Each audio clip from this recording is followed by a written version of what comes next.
in my course in Berkeley, which we'll start with, Introduction to Chamber Music. Chamber music, as it implies, music for a small group of musicians.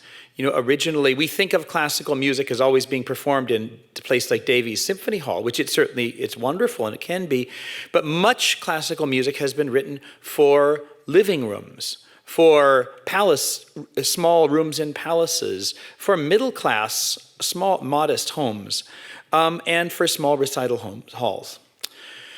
So I love to do a big historical sweep when I do these classes.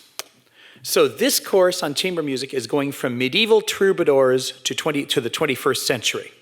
Certainly not covering everything, but 5-6 moments in between. So the first day we will talk about the music of the troubadours and trouvères, those wonderful minstrels in the late Middle Ages, who of course brought the art of courtly love and courtly love poetry to its sublime apex and set that to music. Music performed by voice, usually accompanied by these wonderful instruments called viols and harps and lutes. A very intimate kind of music for a very intimate, erotic kind of poetry.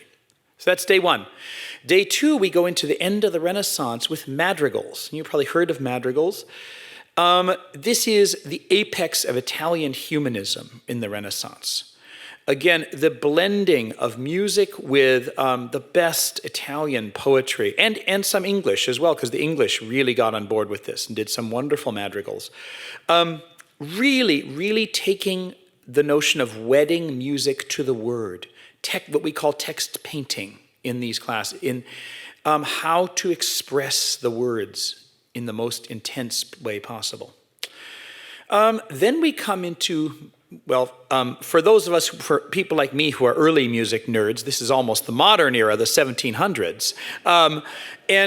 Baroque chamber instrumental music, often trios is one of their favorite combinations. You know, the triangle is a very wonderfully strong shape. So you would have two treble instruments playing with then a combination of instruments in the bass. The cellos often playing the bass line and the harpsichord usually filling in the chords.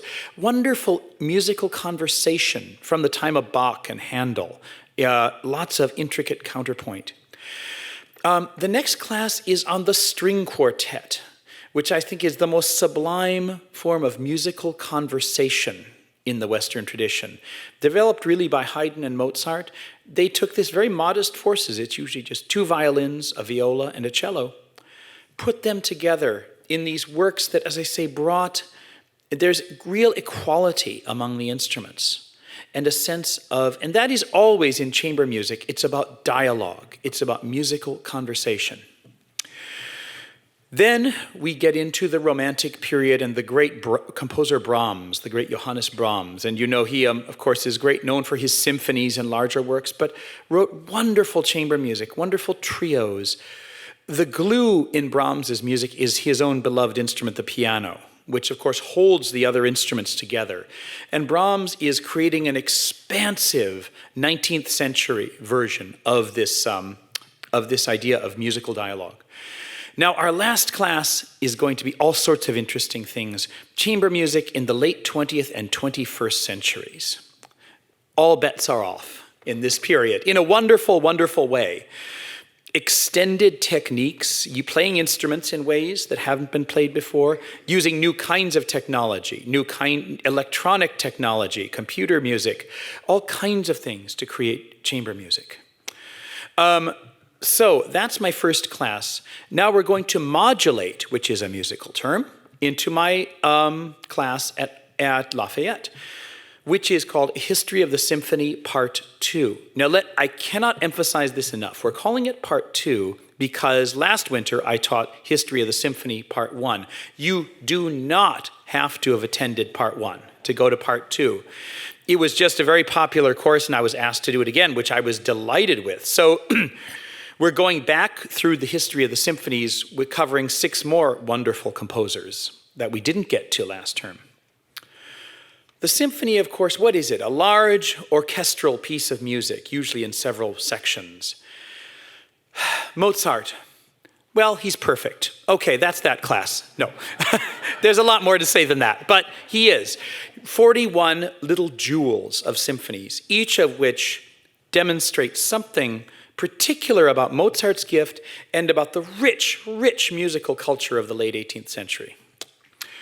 Then Schubert. I called this session From Songster to Symphonist, because Schubert in his short life wrote over 600 vocal art songs. Incredible gift. But also wrote 9 symphonies and a very intriguing beginning of a 10th, and which leaves us dangling, of course. So Schubert is expanding what Mozart did into the beginnings of the early Romantic era. And it's fascinating. We'll hear a little bit of Schubert's songs also. Think about how does he take that small, intimate, again, going from chamber music really into these larger form of the symphony. Then we have Schumann, Robert Schumann, in many ways the first great romantic composer of the mid-19th century. Also a very prolific composer. Sadly died, became mentally ill and was incarcerated at the end of his life, died tragically. Takes the symphony, again, the word in the 19th century is expansion. Bigger, longer movements, longer melodic lines, harmonic adventurousness. Now we get to Anton Bruckner, one of my favorite composers, and I'm calling this mild-mannered church musician by day, wild symphonist by night. Because Bruckner, if you've heard, he wrote the most delicate, sweet, restrained choral music for the Catholic liturgy. And then his symphonies are wild. They are just this outpouring of passion, of almost on the edge of sanity in a certain way, in such a wonderful, wonderful way. Second to last, we have A View from the North, the symphonies of Sibelius. Sibelius, a Finnish composer.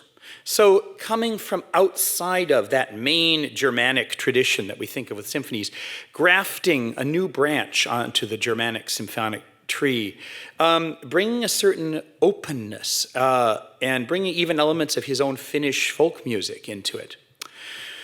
Finally, Richard Strauss, the last of his breed, the last great romantic composer, who was unashamedly writing romantic style music into the 1940s when everyone else had become high modernist and very, very atonal. So he was continuing this tradition. His works that we're going to hear aren't technically called symphonies, they're called orchestral tone poems, but they are wonderful and they vividly culminate, I think, the tradition of the symphony. Now, I know I'm almost out of time, but briefly to say, there is no prerequisites. There will be lists of the recordings that we're using will be put up on the website every week. So if you liked a particular recording, there'll be a discography. I will also give you some lists of musical terms that I'm going to, music has horrible jargon. We're just outrageous with all the strange words we use. You don't need to learn them for the class, but I will give you some of these terms because they are useful tools in communicating about music. So come, listen, learn, and join the adventure. Thank you.